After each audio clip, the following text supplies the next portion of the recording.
And I'm calling on Congress to pass some very specific proposals right away. First, it's time for Congress to require a universal background check for anyone trying to buy a gun.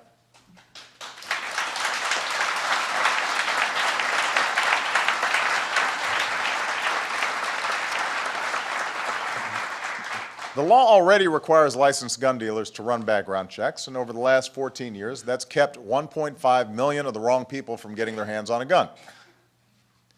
But it's hard to enforce that law when as many as 40% of all gun purchases are conducted without a background check.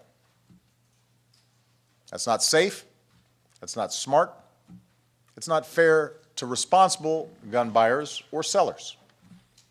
If you want to buy a gun, whether it's from a licensed dealer or a private seller, you should at least have to show you are not a felon or somebody legally prohibited from buying one.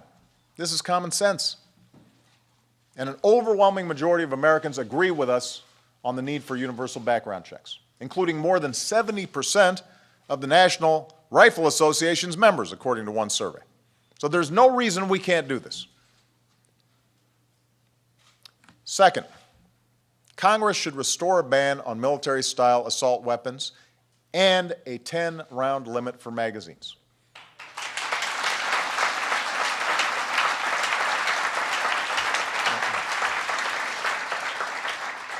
The type of assault rifle used in Aurora, for example, when paired with high-capacity magazines, has one purpose: to pump out as many bullets as possible, as quickly as possible, to do as much damage, using bullets often designed to inflict maximum damage.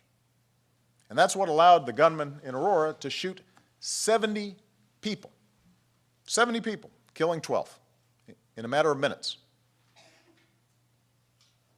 Weapons designed for the theater of war have no place in a movie theater.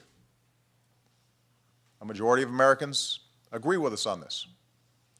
And by the way, so did Ronald Reagan, one of the staunchest defenders of the Second Amendment, who wrote to Congress in 1994 urging them, this is Ronald Reagan speaking, urging them to listen to the American public and to the law enforcement community and support a ban on the further manufacture of military-style assault weapons.